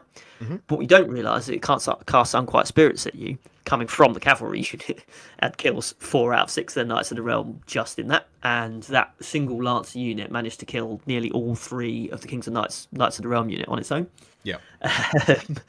But after that sort of turn 2 of taking all that firepower, I'm then able to get into combat. So the Grail Knights do crush one Lancer unit, and I managed to get one of the first cannon with my general on Pegasus. Yeah. And I'm then in a position where I'm sort of in his cannon line. I've killed one of the units of cavalry and I'm sort of behind him effectively. Mhm. So he's having to then turn around most of his Shugengans to start putting more firepower into the stuff that's got behind him, which is leaving another Lancer unit instead. But at least sort of hang around long enough that they're participating in the game and not just dying immediately, which is quite nice. Yeah. I managed to get into the second cannon with my general, but annoyingly failed my test to restrain, so run off the board when it was my turn next, which is really annoying because I was then behind his Jade Warrior units all right next to his third cannon. Obviously, I then have to just walk onto the board on my turn, my general, who's only got 2 wounds left, and just stand in front of the cannon and the Shugengans with the wands. Yeah. Kind of scuppered my ability to do anything other than that, which then kind of left the Grail Knights on their own against the Jade Warriors. And there wasn't enough Grail Knights left that they broke the Jade Warriors on the charge. So you're then in a fight with infantry versus Grail Knights who are just sitting there with their hand weapons, and the infantry are sitting there with a 3-up save. Yeah. And we had a moment where the Grail Knights lose the fight through combat. They didn't lose took any casualties, but the Jade Warriors are sort of 3 or 4 deep and they're just beating them on combat res. And I managed to roll double 6 to on my leadership test, which makes they break and flee. I then roll a 12-inch flee move, which I'm quite happy with. Not a problem with that. That's absolutely fine. I've got my swift stride, got my 12 inches, and then Toby rolls a double 6 with his Jade Warriors and catches the Grail Knights, catches at least his shard and kills 750 points of my army in one go with his Jade Warriors, which is really annoying. Because what happened on the other side of the board is the Lancer unit that was being annoying, but I was holding it up for long enough that it didn't manage to get to my baggage train, anything like that. He used one of his Shugengun generals, his actual general, to try and go after my baggage train. But the Shugengun general had not encountered for the 11 men-at-arms that were guarding bravely the baggage train. And I decided I was going to charge the Shugengun general with my peasants and try the challenge trick that often works against dragons and things that do a lot more damage than a Shugengun. Because the general was having that massive strength 10 weapon that has it's got strike last, but it does an insane amount of damage, and he's got illusion as well, so we can do whatever the spell is where you get 2d6 extra attacks on. But his mount, the Longma, strikes first. So in a challenge, the Longma strikes and kills my peasant, obviously, but that only gives him 1 on the combat res. So I cause the Shugengun to break and flee because I double outnumber it and all that good stuff. But he had positioned himself in such a way that his direction to flee away from me was into an impassable piece of terrain. So he obviously has to flee round it. Yeah. So he actually, even despite rolling a nice long flee move, he actually only ever actually moved about, by the time he pivoted and moved around the building, only about 4 inches away from the peasants. So the peasants ran his general down, and just killed it completely, which is very exciting. So actually, if that Grail Knight unit hadn't run away and cost me 700 points, I was actually going to win that game somehow, which was I just couldn't believe. But as a result of the Grail Knights legging it, Toby finished about 200 points ahead of me, which was enough for a draw. Yes, very nice. Draw into cafe. So I was very excited. So if you'd beaten Toby, he wouldn't have had a second draw, and then I wouldn't have had to have played him in the final round. Is that what you're telling me? Exactly, and you could have had a nice match-up into the Beastmen. So you can blame your character selections for screwing me over there, Ed, because I didn't have enough points for a paladin lit, and if I had a paladin, I would have been able to re-roll that double 6 on my leadership test on the Grail Knights. And I might have won that game. But just to say, in that game, I scored 1,900 points in total, and the peasants are responsible for 1,100 of those points. So they did a grand job. They were pretty amazing. That is pretty amazing. Yes, Cathay are quite tasty. They just seem to do everything quite well, Mm-hmm. which is very. It was my first ever experience in Cathay, so I was really looking forward to playing them. And Toby's, and that is such a good laugh to play. And Yes. on game 3 on a Saturday afternoon, that is what you want. You just want someone that's on the same level as you. And yeah, there was quite a lot of screaming and shouting going on from our board because lots of hilarious things were happening, i.e. peasants killing his general and Jade Warriors catching my Grail Knights, etc. At the same time, Jack Allen and I were playing a brain melter. That was Yeah, yeah. There was some proper hard games going on, and then I was running. My Knights of the Realm were fleeing from a lancer with a funny little wand. So it was all very exciting, but it was a great game, and very much enjoyed it. But that meant after day 1, I was 1-1-1. So I was living up to the 6++ mantra and being absolute bang average, which I very much enjoyed. It's a good place to be. So going into game 4 then, which we do have some photos for, I'm hoping. Because Toby and I got very excited in the Cathay game, and I never actually took any photos. It's really hard. If anyone's actually been to an event and tried to take photos of all their games, it's just really hard to remember at certain points when you're trying to think about games. yes. So I got to play into Lee and his vampire counts the following morning, which was again a really lovely game. I've wanted to play Lee for a while, and he was very much good fun and a very good sport. Unfortunately, it was a list basically. His list was vampire counts, good stuff. So lots of Graveguard, lots of zombies, Mortis Engine, a couple of Banshees, a couple of Necromancers. He'd gone with Hex Wraiths as the sort of rare choice instead of Blood Knights, and he'd put some experimental Vargheists in, which I don't think he's going to be putting into future lists. I think the Frenzy is a bit of a problem for them. Sure. It was just basically, unfortunately, I won't spend too much on this game because it was quite one-sided, but a bit of a cock-up cost him the game in game 2, basically.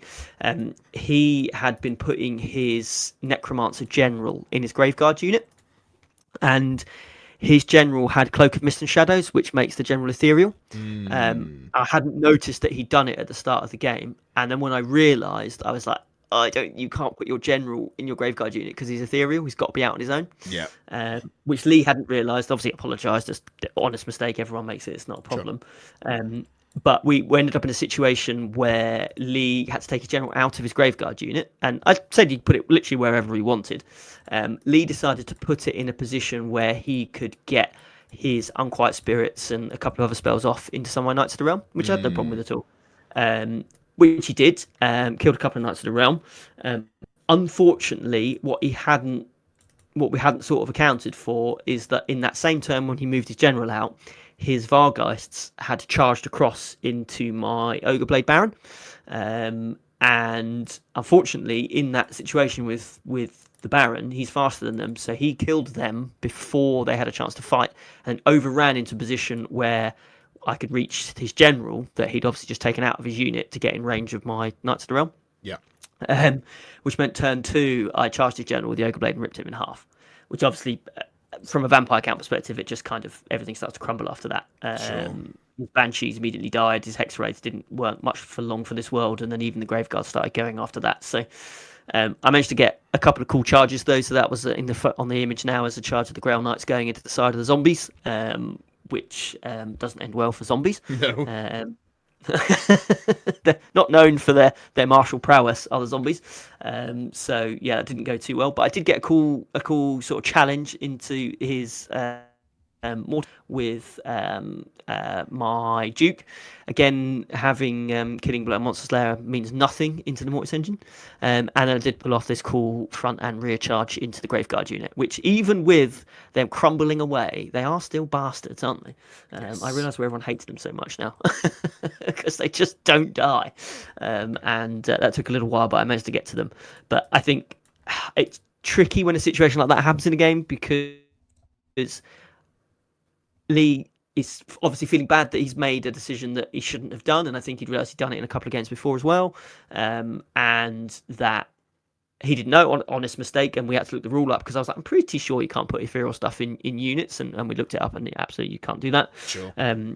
So I think he's made a decision to take the General out of the unit and put it somewhere where it can do some damage without necessarily maybe thinking about what that would then mean in terms of where it was positioned. Sure. I think, because I suggested you just put it behind the unit, so it's sort of hidden at the back. which I think is what, if I'm ever running a lone necromancer on its own, is what I tend to do. The one that follows my blood knights around is usually just hiding behind them rather than being in a unit. So maybe I think if he hadn't been feeling guilty about making a mistake, he might have thought about where to put that general at the start of the game when he started deploying his army, rather than halfway through the game when we realised the mistake had been made, which may have made the game go on a bit longer. But because once that crumble happens, it was a 20-0 to me in the end. So, I mean, I think we resolved it in the right way, and he obviously knows for future that's where his general's got to be in terms of behind stuff. But yeah, it's bit of a short one there. Really, there's not a huge amount we can say about it, to be honest. If only someone was there to stop you from any differently, really. If only there was someone there to stop you from double overrunning, that would be just to dig up things from over a year ago for no reason at all. No, Lee's absolutely lovely. Obviously not an intentional move there, but no, absolutely not. Yeah, that takes you into the end of game 4. Into game 4, and we thought looking at how BCP had sort of laid out the placings, I thought we were going to have a Saffron Slammers off into my friend Ben, who came up with us, and his Orcs and Goblins, because we were basically on exactly the same placing in that we were both 2 wins, a draw, and a loss. Nice. And I ended up playing into Ian, who was Saffron Slammer, but in a completely different place in the placings. So I have no idea how that happened. Just BCP being BCP, I suppose. So I played Ian's Mortuary Cult in the final game, and I think Ben had to go and learn what 5 Viletides do instead, which I think was a thrilling experience. Well, actually, I think he learned what 5 Viletides did, but into Goblins, that's not the best thing in the world. But the thing that creates big areas of dangerous terrain for Ben definitely was a problem, because you can't put fanatics out into dangerous terrain. So his opponent just made a big wall of dangerous terrain in front of all the fanatics, which meant none of them could be deployed. Yes, Ben was like, I just wanted to play Liu. But Ian and I got to play, and obviously Ian is now the first Saffron Slammer to win a grand tournament here in Essex. And so I was slightly worried playing into the Mortuary Cult. It was a slightly different list to what he'd run before. The Mortuary Cult with a big Boshabti unit. I think there was like 10, 11 of them in the unit. The Casket of Souls, his Sorcerer on a Dragon, a load of casters, and then lots of ambushing stuff. So we had like Skeleton Archers ambushing a couple of the Tomb Scorpions, the guys on the Serpents and things like that. So there was lots of stuff popping up all over the place. And that character, I can't remember the name of that character that ambushes and then has the big flamethrower, which, what was his name? Can't remember. Ian will put it in the chat what the name of his character is in a sec. But that was really cool. Of bugs. Yes. He's got a breath weapon, and it can deploy basically, like it pops up anywhere sort of like 8 or 9 inches away from you, anywhere on the board, and then can move and breath weapon in the same turn, and it's not shabby in combat either. It was quite good. I can't remember his name. Prince of Apophis or something like that. Yeah, that's the one. Yeah, something like that. I've looked at him and gone, you know what? Apophis. He's not bad. Like, not exciting enough for me to want to put him on the table, but it does catch my eye every now and then. I'm like, what if? Absolutely. I think as a tech piece, I think he used to go after infantry and things like that. I think genuinely that's a good unit, and it's not expensive, so you're not investing a huge amount of points in, and it's just got the ability just to pop up anywhere and do a lot of damage in a place that your opponent's not expecting. I think that has a lot of value. So Ian found basically that he was like either really, really good or did nothing. Which I think when he's like 120 points or something, I can't remember actually off the top of my head, but I think effectively it's not a huge investment. If you put him in your army, I don't think you're ever going to be that upset that you spent that many points on him, because even if he doesn't do a huge amount, you could just hide him if he's not going to be able to contribute and just not give up those points, and it's not going to massively affect your wider strategy. So I think it's good. But I knew, again, it's quite similar to the dwarf list and the Cathay list in a way, in that I knew that if I don't get into them quite quickly, I'm just going to be in trouble and just start taking loads of firepower unnecessarily.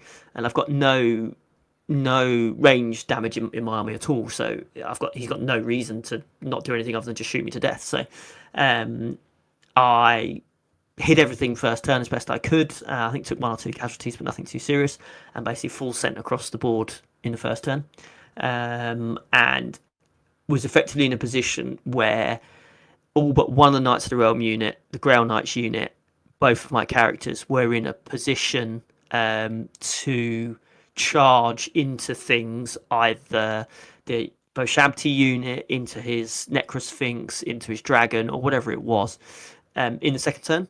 So it was, I just give Ian my entire army in the first turn. There is no, even if that Boshabti unit massively spikes and picks a whole unit off on its own, that's only one unit and the rest is in combat after that. And then we're in a fight that I think over the course of a game, I think if I get my character positioning right and the Grail Knights break what they're going to break on the charge, I'm in a strong position in the game. And his Boshapt unit actually whiffed on his second turn, didn't kill anything at all. 11 of them firing into the Knights of the Realm did absolutely nothing, because the lady came up and I think I rolled like 2 6s to save on the ward save and things like that, and meant that basically my army got into combat almost unscathed, and the Grail Knights managed to hit home, kill the Necrosphinx in one round of combat before we had a chance to fight, which was very exciting, and managed to take out the Boshabti unit again with Grail Knights coming in from behind, Knights of the Realm in the front, and my Baron going around killing off all the ambusher units that were popping up, just pop up, charge it and kill it. Again, my Monster Slayer sword with the Duke did nothing, couldn't roll a 6, so couldn't kill his dragon on his sorcerer on dragon, and got eaten instead, and had my general eaten. But basically, every other combat went in my favour, and I ended up in a position by sort of turn 3, turn 4, where his main damage dealers, other than the dragon, were gone. I was in combat with the Casket of Souls. I was in combat with his sorcerers. I was. Most of the ambushers had been dealt with apart from the archers, and other than a really cool play which I wasn't expecting with Ian using Wind Blast to knock me off his baggage train, I was able to mop up most of the rest of his army by the end of the game, which meant I managed to finish on a 16-4 victory in the end. I think that's actually quite a hard game for the Mortuary Cult in some respects, because if the Bretonnian player does full send, he doesn't not have enough firepower to kill everything. And what do? Do you try and put all your Boshabti into one of the characters and try and take down one of the Pegasus Knights, Pegasus Lords quickly, but then have to take all the cavalry? Yeah. Or do you try and go after the Grail Knights and accept that you're probably not going to kill all of them, but does half a Grail Knight unit do as much damage? Maybe it does, maybe it doesn't. But realistically, the main damage is coming from those Boshabti, and they can only really shoot one thing. And there's four or five other things that are going to come in straight after that. So it's a game that I think if Ian and I play it a few times, if I just adopt the same strategy each time, I think I win that game 9 times out of 10. I don't know there's a huge amount Ian can do, really, to change that. Potentially screen with some skeletons or something like that, but then the Boshabti aren't shooting unless you can get them on a hill. There's a few things maybe we could try differently, but I think that was quite hard for Mortuary Cult to pull that one off. Once I'd sort of done the math and was like, okay, if I just do this, then this, then this, and I'd just mince my way through stuff, he doesn't have a huge amount of answers. Because actually in 3 or 4, I think we played 3 turns of combat with my Duke into his dragon, didn't roll a single 6. Like, there's a world where I roll a 6 on that first turn, I just kill his dragon straight off the bat. It didn't happen this time around, but that could have gone even worse for Ian had I got somewhere near average dice on the wound rolls on the Duke over a couple of turns. Yep. So there's a few things that went his way, and it still didn't go his way overall. But yeah, tricky. I liked it. It's a cool list. I like all the ambushing stuff. I'm still remain unconvinced by Boshabti, but everyone says that they're amazing. So I'm assuming that is come from some lived experience somewhere where they've just ripped someone apart. Ian has 6, I think. There was 10 in the list. 10 so it was in a the slightly list. different list to the Saffron one, where he won, and I think he's probably going back to. Oh yeah, said in the chat he's going back to the Necrotex. At Saffron, he had a big unit of skeletons with a couple of characters in that really make that skeleton unit really stodgy. which I think gives him some play against stuff that's going to rush him. Yeah. Which he doesn't have necessarily in this list with all the ambushing things. So I think he could drop a few ambushing stuff and put that. Oh yeah, this was the Ground Knights and the and my general going into the dragon. I didn't really know what to do with the general. I was like, it's got Monster Slayer. I'm going into the dragon. Just gonna have to give it a go. And yeah, just got eaten by the dragon instead. But the Ground Knights managed to escape and go after other things and kill some Ushabti instead. So all happy days. But yeah, so that means at the end of the weekend, finished on 3 wins: a win into Vampires, Mortuary Cult, and Dark Elves. A draw into Cathay, which I'm really happy about, and a close loss into Dwarves, which I think last time I checked puts me in 4th place, which I was very excited, which was brilliant. It's pretty good. Really happy with that, especially considering I hadn't played that list up until game 1. Sure. So obviously I played quite a lot at Saffron events as sort of TO, so I'm quite used to playing the game, but that's usually with my vampires. And so it was nice to do something different. Nice to have the maneuverability of the Bretonians, especially those 2 characters as well. Obviously, I mean, I know it's not news that Pegasus is a good, but those characters are just off the chain good in terms of the threat that they can project and the maneuver. Just be able to move like 18, 20 inches in a turn to put them wherever you want, 360 degrees is just so powerful. And yeah, I think there's a good list in there. I would make a few changes moving forwards. The Ground Knight unit's too big, it's too unwieldy. It's actually just over 12 inches long in total. So in even the straight deployment zone, it's too big to fit in the deployment zone without being at a funny angle. Sure. So that needs to change. And I think by the time you're at sort of, if something you're charging isn't breaking to sort of 7 Ground Knights, it's not going to break to 10. Sure. So I think you could drop a few Ground Knights, and that would give me enough points to put a Paladin Battle Standard Bearer in instead. Yeah. Not with any upgrades, just a BSB, but just to get that re-on leaderships, I think is useful. And as I say, I want to do something different with the Lord, with the Monster Slayer and the Killing Blow, because maybe it's just I got unlucky in the 3 games where it would have been really useful, but just didn't roll a single 6, and I'm not entirely sure strategy relying on rolling a 6 is enough for me to put. We've got you an Exile. Get you on Exiles, and then you can play a character with Monster Slayer that also gets to re-roll 3 of its wound rolls to really. Yes, I did when we were driving home. I was looking for anything that gave me wound re-rolls. Anything that does is the thing that does it on lances, but then you can't have the Monster Slayer. So sure. It's yeah, it was not a thing. Nothing I could do there. But I wondered if there's a world where you could the Baron. Does the Baron need both the Ogre Blade and Knightly Temper? Could you give it Virtue of Ideal instead to push it to Weapon Skill 7, give it an extra attack, so you lose the rerolls, but you do get the extra attack, and you, in theory, hit a bit better because you're Weapon Skill 7, and that frees up the points to potentially on the character, on the Duke, give it, say, the Dragon Slaying Sword to keep the Monster Slayer, but then you give it Knightly Temper as well, so it gets anything between 6 and 8 attacks. So there's a lot more attacks and rerolls to hit more reliably, in that you can do it more than once a game. Does that give you it? And that's sort of 50 points cheaper as well. So overall between the 2 characters. So I'm thinking I might play around with that as an option, maybe. I just don't know if it knocks the power of the Baron of the Ogre Blade down slightly.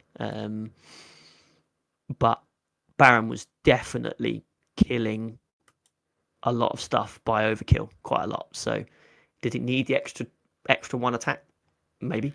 Just to jump in here briefly, Bretonian's killing power comes almost entirely from its characters.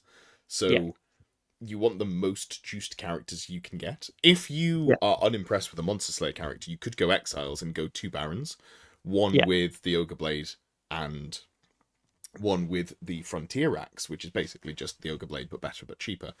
Give one of them Virtue of the Ideal, give one of them the Virtue of Knightly Temper, and that way go run 2. But this is not the place to save points if you're running a single one of them. Don't go budget here, because those reroll to hits are so good. Because if you're leaning on the multiple wounds, you're almost always going, I'm hitting on 4s. Let's hope that I get extra attacks and also full hit rerolls, at which point you slap a lot. Fair enough.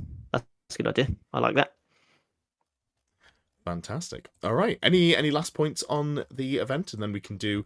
We've got a lot of Yeah, I podcast saw. questions. More than we need, because we're already approaching 2 hours. So we may We've done need well to, there. may need to skim a little bit, and some of these may need to be skipped for reasons not the fault of the people who put the questions in. But yeah, any closing thoughts? Amazing event. Really enjoyed it. Would definitely go back, and would highly recommend anyone to go to the TSN. Had a cracking weekend. It was really great. That's it. I'm happy with how I did. Fantastic. Yeah, no, you did really well. You should have done better and come third, but I should have come second. no, say whatever. Just like, getting on the podium would have shown that you're actually trying. But good effort, especially given the list where you were fighting yourself to get there, especially coming in with no practice. So really And solid I result think there. the Cathay game, that could have been a win. Yeah, which I know. puts me 4-1. Which and I'm fuming the about. Dwarf game, had I not rolled a 1 on that first charge, does that suddenly become a draw? And then I'm looking really strong. But obviously it changes the matchups you then have, so it's tricky to say, isn't it? But I'm really happy with it. Really happy with it. Good. Fantastic. I just realised I've been nice to you on camera. Bugger. I'll scrub the bod. Doesn't have to. Delete. Yeah, absolutely. We'll go offline. Go offline. So let's quick blast through these viewer podcast questions. Something that we didn't plug at the start, or I didn't plug at the start. Sorry, not to imply that Lewis has any blame of this. This is my job. If you are a VIP in the VIP section of the Discord, the Discord is free to everyone. You're welcome to join there. And the VIP section is specifically for channel members who support at Longbeard tier or above. There is a VIP chat where there's some good conversation, there's some silly conversation, there's some mocking of me and Lewis. It's a smorgasbord of stuff in there. But also there is the Close Order Podcast question section as well. Now, there are a lot of questions in there, and I kind of want to skim through these a little bit, so apologies, but there are so many that we might have to do these a little bit rapid fire. Going to start off. We're going to need like a pure question time episode. Yeah, like, maybe. Politics. So, a question from Goldfire from the 2nd of October. I don't want to talk about this one now, because I think this verges into... Obviously, there is an ongoing disagreement within the community about comp. And I think your question kind of touches on that in a way that I just don't want to reignite at the moment. So maybe this is a question that gets archived or re-asked at a later point, but I feel like this week is not the time to talk about this in general. So we're just going to move past that, and then we're going to skip the next one because that tied in as well. I want to be 4.62% cola sweets, which is something from the VIP chat. Any plans to interview other WTC teams? Amy says, do Netherlands want to hear more about the Cathay list? And Vincent said, wouldn't mind talking about some stuff from our event. Vincent, who is one of the members of the Netherlands. Not sure if I can answer all questions, though, but I can always ask or see if someone else wants to join the party. He knows where to find us, which I probably should have looked at 2 weeks ago instead of not paying attention to. But maybe that's something to do. I am working with the Netherlands team for the upcoming 5-player event that is going to be in Germany in Melle, which is not technically Clash of Nations, but I think most people are sending 5 international players for. Yeah. So that's going to be a lot of fun. Hams fan says Seaguard Garrison. Don't think it's a question, but I agree. It's the best high-off list. Honestly, I do look at that and question things sometimes. Using only positive vocabulary, how would you describe the TK section for the upcoming Arcane Journal? Says Ed. I like what Doom Kings get as an addition, and I think it adds a bit of spice to an already good and varied army. But we've had this disagreement before, Ed and I. Callum says Seaguard Garrison. Strife points out yet again that this is a great question. The next one is not a real question, and then we're flying through these, Ed. It actually turns out this is all just bollocks.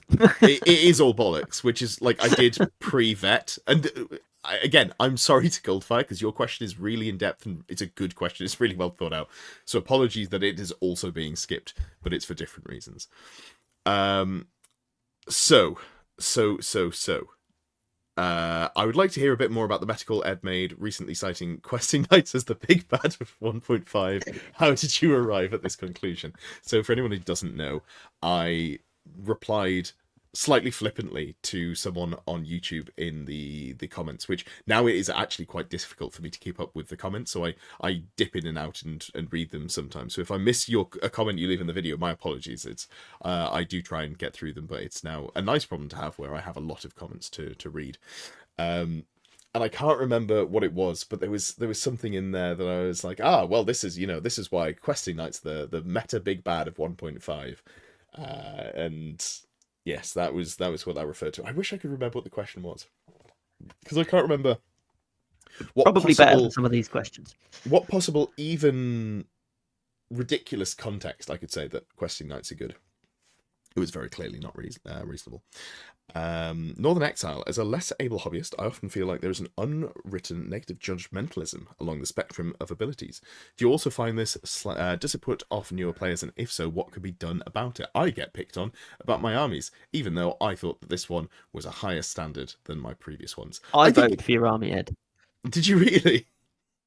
Yeah, I was your vote. That's very kind of you. I heard someone shout up that they did, but from where I was sat, everyone was behind the bookshelf, so I couldn't actually see who anyone was, and it was loud. So thank you for that. But yeah, no, I think as long as people are putting effort in and they're clearly trying, I think that's generally people don't actively judge, I think I would say, but I'm not 100% sure, nor do I have a really strong it's not something that I have a strong feeling about. How about yourself? Yeah, I think it's something that I think if you're a new player and you're coming in via, say, Facebook or other social media, I think I have seen people who are newer posting models, images on Facebook groups, and then people responding in a negative way to that. I think that might just be a symptom of social media rather than a symptom of the community as a whole, because I think in person it is very, very rare that I've seen someone face to face say something, at least deliberately, negative about somebody's army, unless potentially they've asked for feedback. I know Rebecca, for example, was asked for feedback, I think this weekend or at a previous event, and was like, how critical would you like me to be? Because Rebecca is an incredible painter, so like she could go several ways with how her feedback goes. So it depends how much as a painter you want to get your feedback. But I think as a newer player, it's a big achievement to get an army finished in the first place, to get it to a standard where you could take it to an event or take it to a game and say that is fully painted, it's based, it's ready to go. And I think nobody should be doing down a player for making that achievement. I mean, someone like you, Ed, obviously you took some grief from various people this weekend about your army, but generally I think there's some good models in there, and I think you've done a good job with it. I'm happy with the standard. But you've been here a while, haven't you? So you're taking it in the spirit in which it's intended. But I can see if you were a newer player, that would definitely put you off. Yeah. And so I think if you are a good painter, or you are someone that's more experienced, and you do see someone who's got an army that they're new and it's clearly not up to maybe your standard, I think it's behoving on you as a member of the community to make sure that someone who's new is feeling welcome. Say that looks really awesome. And what I try and do as well is when I've got an opponent's army in front of me at a tournament, is I'll try and look at it, and actually probably look at it, spend a minute or two actually looking at it, and find one or two things that I think is really cool about their army, because every single person who's put an army together will have done something cool or interesting somewhere in it. So it might be you finding 4 different characters to represent the same character, Ed, for example, or it's looking at Toby's pandas in his Cathay army that look really, really cool, or the hats on Sid's Dark Elves. Like, I can think of all the people I played this weekend, some really, really cool things that they've done with their army, even if they aren't the most amazing painter in the world. And I think yeah, just as someone said, just don't be a dick. Basically, it shouldn't be that difficult. So it's a shame, Ian, if you felt that, and I'm hoping that. I mean, I'm pretty confident that's not come from a local Saffron scene, because I don't think we've got anyone like that in our community at all. But I think if that is an experience of newer players, the rest of us that are more experienced need to stamp that out immediately. And yeah, just don't post on Facebook. It's not worth it. It's an absolute cesspit. Yeah, I think the reason that I haven't experienced this is because I think it is pretty much the majority of it is going to be social media. So that's I try and avoid where possible, because it's people who like to be negative more often than not, I find. Absolutely. And if you want feedback on your painting, on your army, it's something I find hard to take sometimes, absolutely. But actually, if you can build up the courage to do it and put a message either in a Discord or in a WhatsApp group or whatever and say, I've painted this unit of Grail Knights, I'm quite happy with it, but I think I could do better. Are there any decent painters in here who'd be willing to give me some feedback? There would absolutely be people there that would absolutely give you some really constructive feedback and give you some tips and help you get better as a painter. So if it's something that you're concerned about, you're worried about, I think there are enough good communities in this hobby that you will find someone that will spend some time and really help you. So never be afraid to ask for that feedback as well. And there'll be people out there that can help you for sure. Lovely stuff. Then there is a big stretch of comments mocking the grey Cathay balloon that people may have seen that was attributed to LVO. And I've been told fervently, not by the LVO organisers, but by someone else, that it absolutely wasn't LVO. There is apparently quite a stringent hobby standard for LVO, but there was a tournament on the same weekend where some people were running grey Cathay balloons. So yes, unfortunately, no pitchforks. Alas, we don't get to be angry. Oh no. But yeah, it was funny to see, and it's an easy thing to roll your eyes at. And if it was a picture of unpainted Seaguard, then people would not have got shared around. But because it's the best thing in the game, obviously there is a double.